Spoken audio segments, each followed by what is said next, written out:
Good morning, afternoon, wherever you are. Thanks for joining me today. What I wanted to share with you today, first of all, shout out to Dave the Tech Guy. He's updating the interactive map on the website.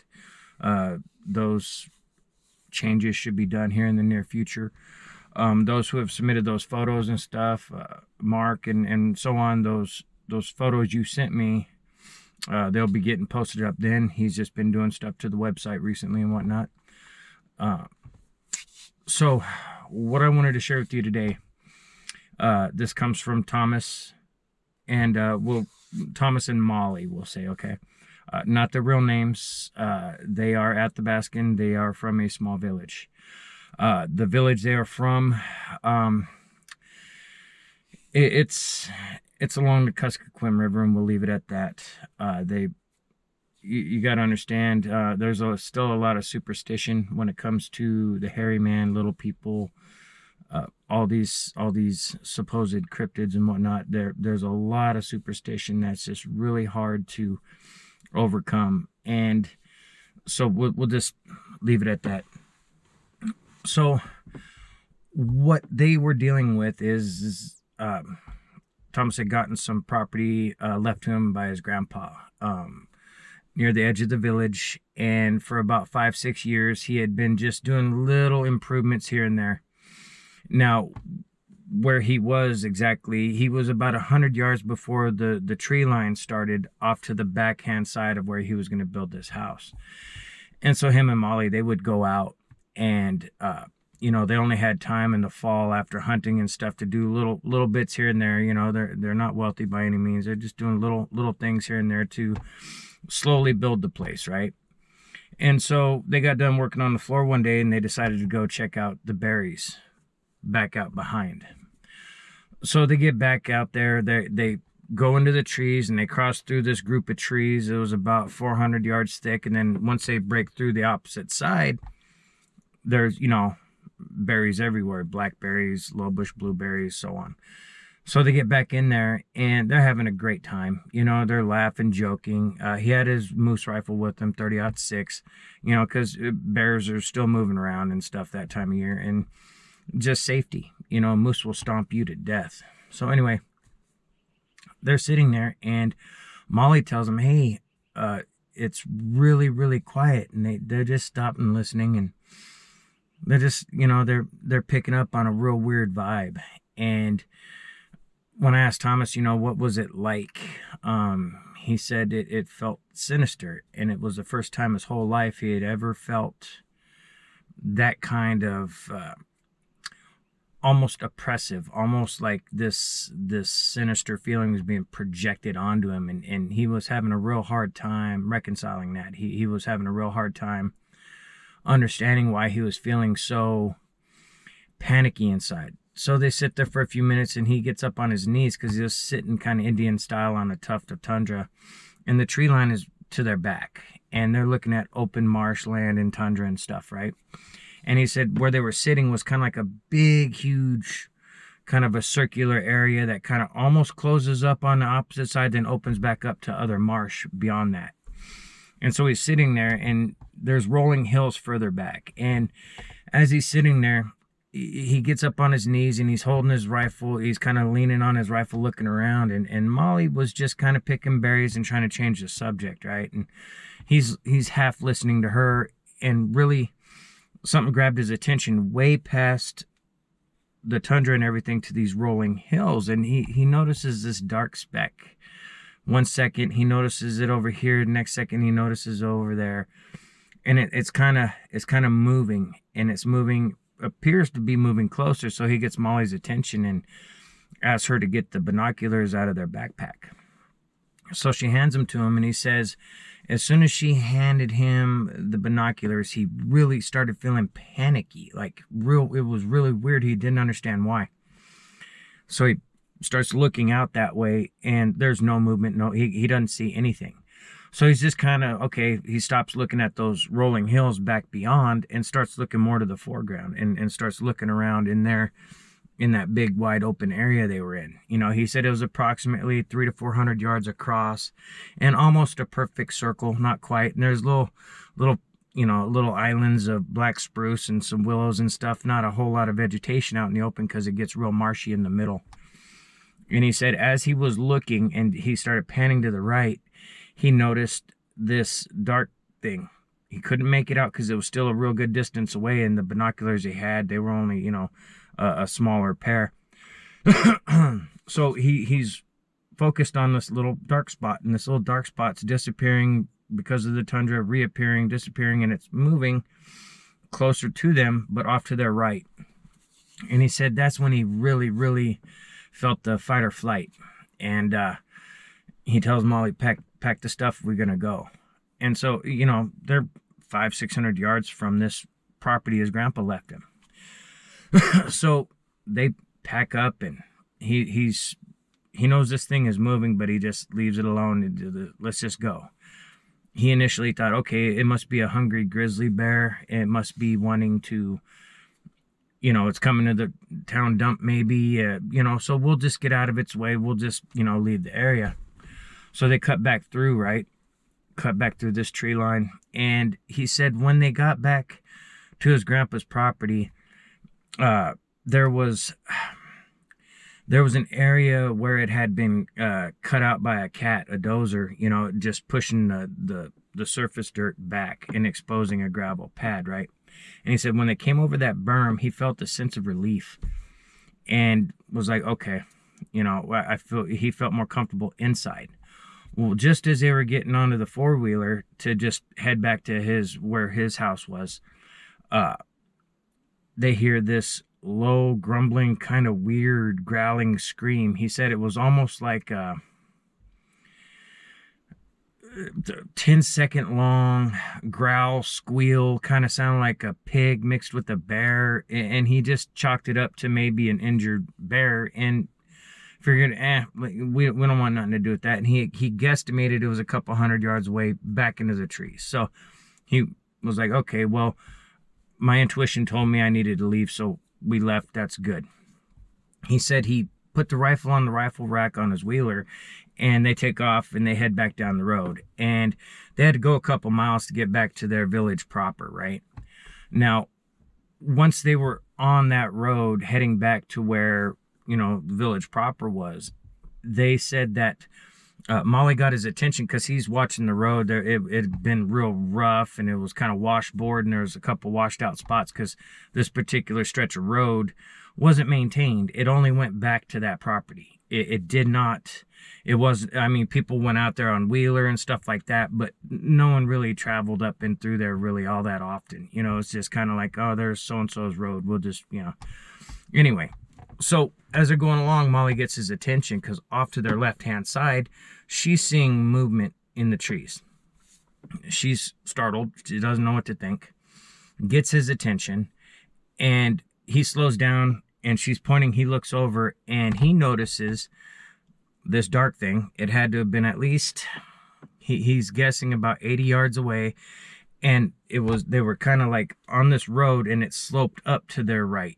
And so whatever he was seeing, he was only seeing a small portion of it because of the angle of view, because it kind of curved uphill before it hit the tree line, and this thing was just inside the tree. So he stops, grabs his rifle. He's got a scope on it, so he puts a bead over there and just checking it out, looking through the scope, and he notices movement between some trees and was like, oh, okay, it appeared that it was moving away. So he was like, okay, the bear winded us and it's moving off. You know, probably the same bear, just, you know, maybe, you know, saw us movement and thought we were prey and then came in, winded us, and now it's going away. No big deal.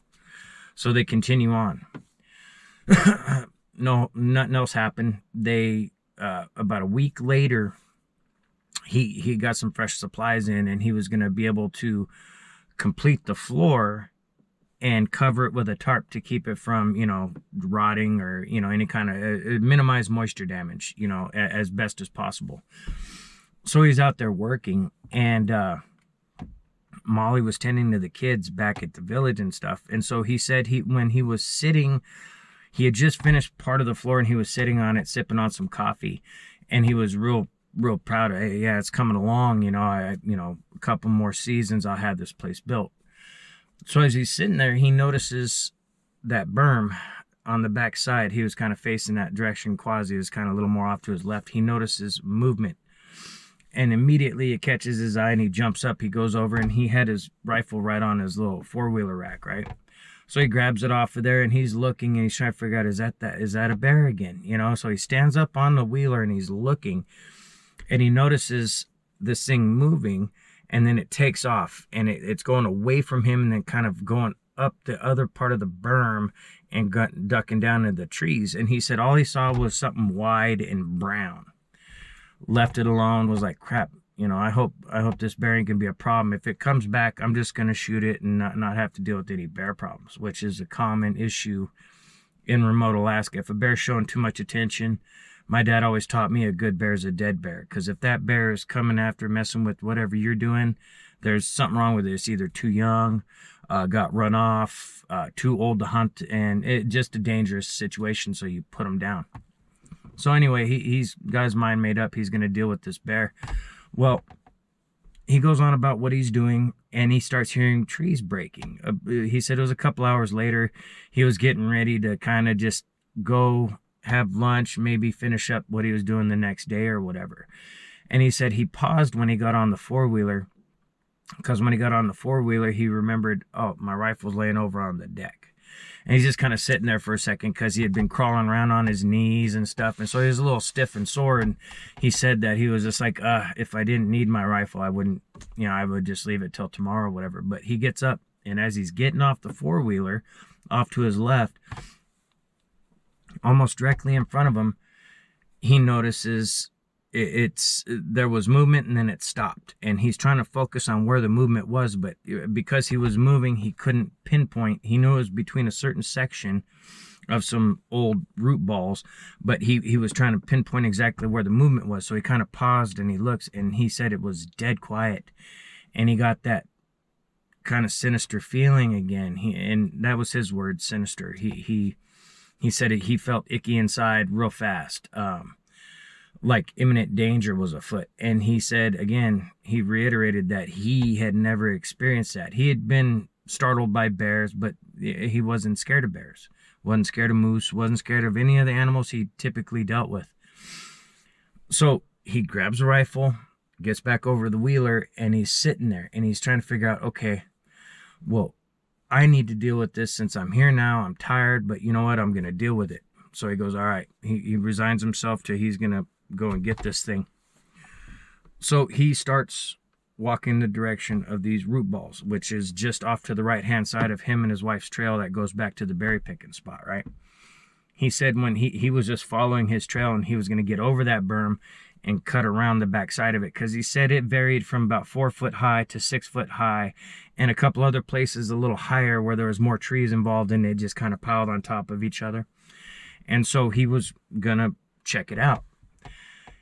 He said he got back in there, and as he was walking, he said the silence was deafening. He said it felt like earmuffs on his ears. And he said it was about 10 yards into his walk behind there that he got a high-pitched ringing in his ear, and he said it hurt. It was super high-pitched. He said he imagined it would be like what a dog whistle would be to a dog. It really got his attention. It was sharp. It was hurting, and he was holding his ear. And he starts looking around like, what the hell? And as he looks around, he notices movement in the trees, and just like, what the hell? Has his rifle, so he puts his scope up to take a look. He said when he took, when he looked through his scope, first thing he noticed is this thing noticed he had a rifle, and it ducked down, but it wasn't ducked down far enough because he could see the silhouette of head, broad shoulders, no real neck. He said it was just real wide, and he was trying to look at it, but the way the lighting was, he couldn't get a visual on his face. And so he's adjusting scope, he's trying to get a view on this thing, and that ringing is really starting to bother his ear. And he said at that point he decided he's going to back off and kind of go to that berry picking trail and cut into the trees. Brave as shit.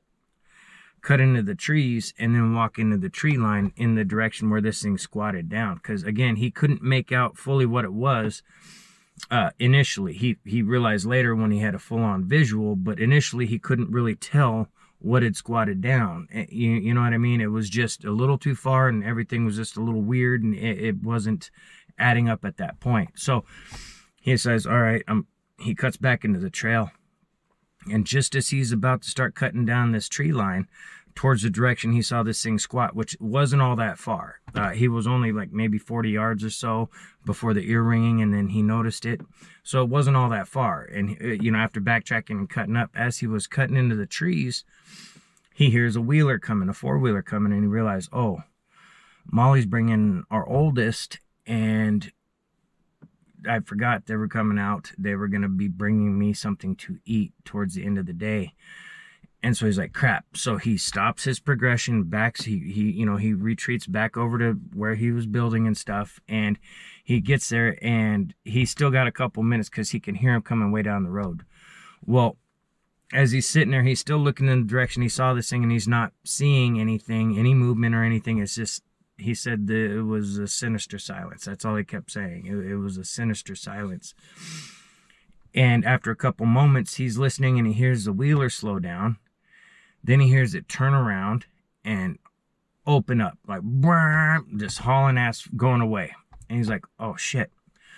So he assumes, okay, that this bear is gonna try to attack my family. So he runs over, he puts his rifle in the rack, fires up the wheeler, takes off. He gets back and he sees nothing on the way. He just sees the turnaround spot. He didn't initially notice a tree, a small black spruce off the side of the gutter, or, you know, off the side of the road, you know, off the crown of the road, just in a little bit of a ditch. He didn't notice it at first. It just, boom, he takes off home. When he gets home, Molly's inside and she's talking to their cousin who lives right next door. And she's talking about what had happened. And he was like, hey, I heard you turn around. You know, what happened? Was there a bear? And she said, no, it wasn't a bear. It was a hairy man. The hairy man was standing there. The hairy man threw a tree at us. And he's like, what tree? You know, I came, I didn't notice it. She says, I'll show you. You know, they have the cousin watch the kids, and she arms herself. He arms himself, and they go back. She shows the tree. She points to where this thing was when it threw it. Said it stood up. Didn't make a noise. They did not. They slowed down because they saw it. Then it threw the tree, and that's when she turned around and the tree landed right in that ditch.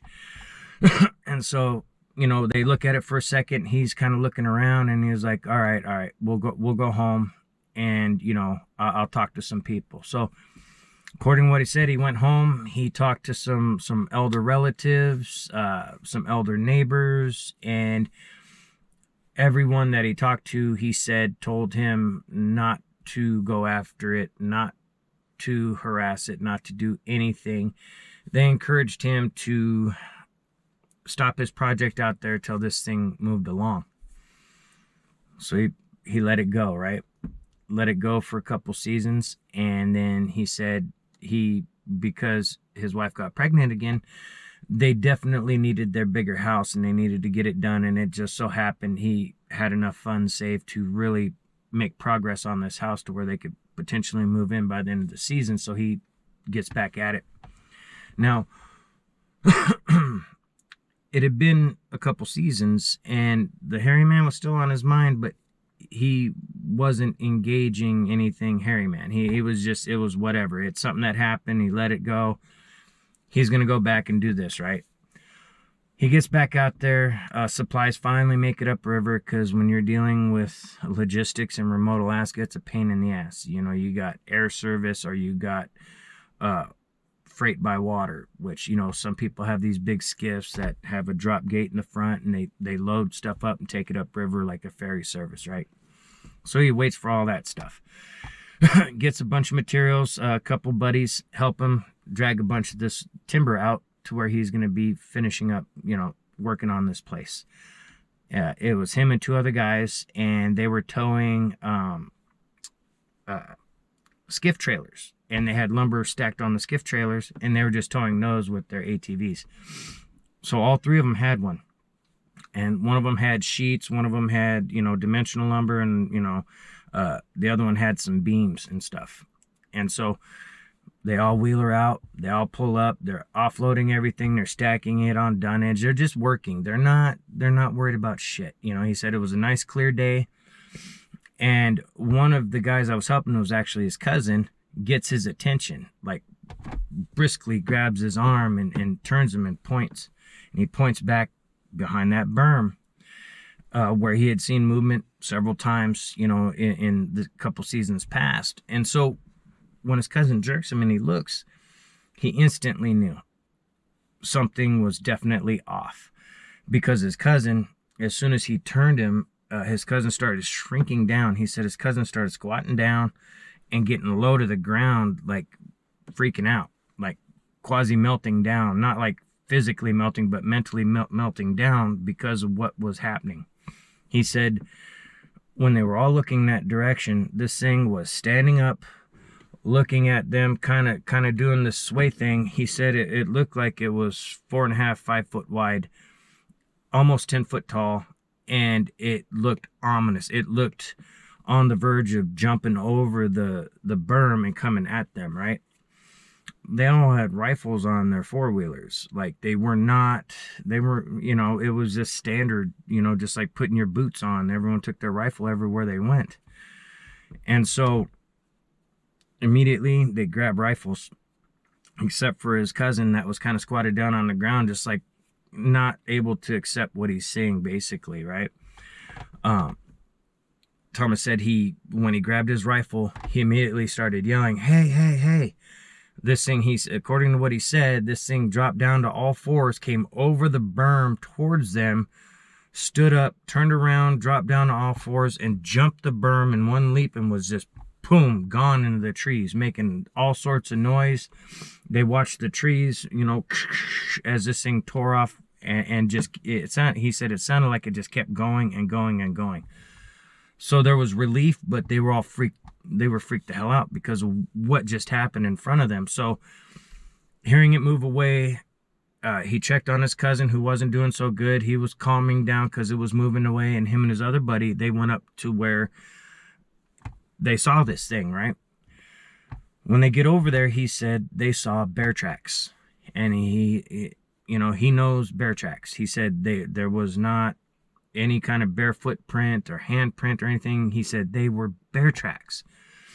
And I was like, okay, well, when it came over, what did it look like? And he described it like a lot of people do.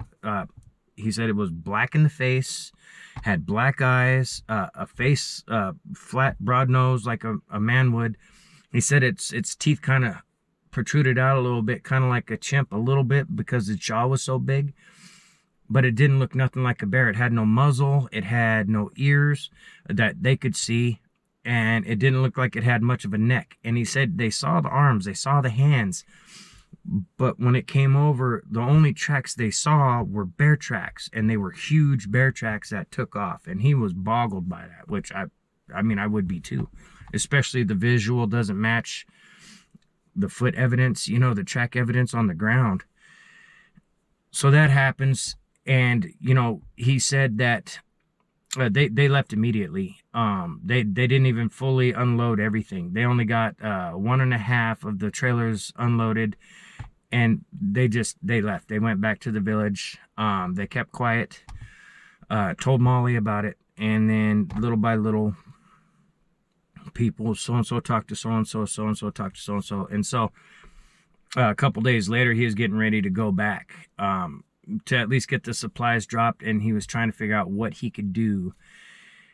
And when he goes back, the night before he went back out, a particular elder came to him that had dealt with something similar when he was building his house. He told him, you know, go over there and say prayers. Go as far back as you can, and walk a circle around that whole place, walking. Take your time. Don't rush. Bring someone for protection, but say a prayer and walk around a big old circle around.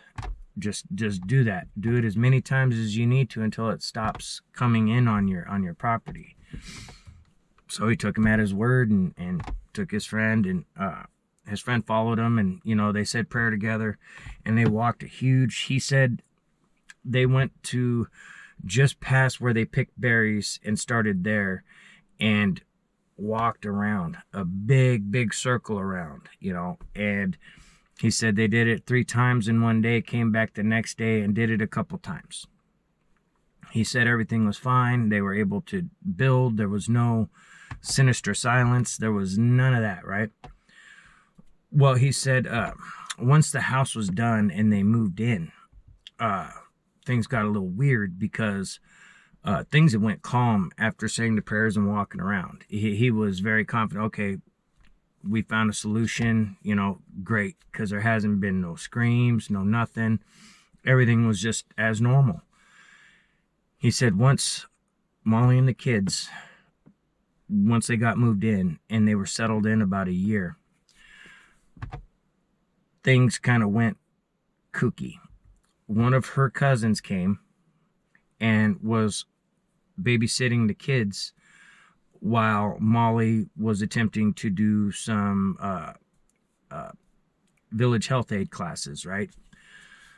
So cousin there, they didn't realize at the time, had some lingering alcohol and drug issues, and a very blasphemous type of young lady. They didn't, she was sweet in front of them, but when they weren't there, the kids were telling them they were, cousin was mean and yelled at him and cussed at him and all sorts of stuff, right? So they dealt with that for almost 9 months because they're trying to find a solution, and it was real difficult, the logistics of getting the cousin out of there and all that stuff. It was what it was. So it was dysfunction on the highest levels. We'll just leave it at that. Because once she was confronted and caught being rude and mean to the kids, things got real bad. She started lashing out. The cousin had ended up getting arrested finally, and left the village or whatever. With all that drama, Harry Man was not on the radar, and he suspected that her aura, her just being all messed up, kind of, because they invited her in, he feels that maybe undid that big circle of prayer he was doing, because within a couple days, the kids were waking them up screaming, "There's a man in the window. There's a man in the window." And initially he, jump up, he'd look out, there was nothing or whatever. And the second time it happened, he actually went outside and not just looked out the window to see if anything. He went outside because it was, going on into the summer months at that point, and it was light enough out where he could see, and he went out with his rifle. He said the sinister silence was back. And he instantly knew, okay, I know what I got to do. I know what I got to do. So a couple more instances, because he was real busy at the time to make that big hike around to do the circle of prayer thing. He got to it a couple days later, but in the interim, there was a couple instances of this thing coming in broad daylight and trying to look in the windows. One of their relatives had come up on a four-wheeler, and you can hear a four-wheeler coming. The relative said this thing was standing right near the front porch, just kind of turned, looked back at him, and then went right back to trying to look and touch the door, and was looking at the little window at the windbreak, and it didn't care, and it walked off, kind of like gruffing. And when the relative pulled up, because the relative had a rifle, the relative was going to shoot this thing, but by time the elder relative got up over there and got the gun out and stuff, this thing was already gone. And so Thomas got his friend that helped him the first time, and they did the circle again. Now, that all ended, the prayer thing ended a couple of years ago. And every year since, every spring, as soon as he can do it, he doesn't do it by four-wheeler. He says he does it on foot. And because it worked for him, he wanted me to share just so other people are aware what worked for him. And he doesn't know if it'll work for everybody, but he walked and said prayers of protection of him and his family. And he said he did about 3-4 laps, depending on how he was feeling inside. And he also, and rightfully so, said beware who you bring in, because it could undo some prayers. So that's what Thomas wanted to share. I appreciate him reaching out and sharing that. And again, Dave the Tech Guy is working on the interactive map. He's upgrading it, different, better graphics, names of the mountains, elevations, all that kind of stuff. Real awesome stuff. Appreciate Dave the Tech Guy. Again, Mark, those photos you sent me out there from the Nilchik, those will be posted soon, buddy. Also, Kim, Sweden, those photos you sent me, those will be posted at some point as well on the website. There's been things going on or whatever, and thanks for sending those pics. I appreciate it. And we'll catch you guys on the next one. Thank you.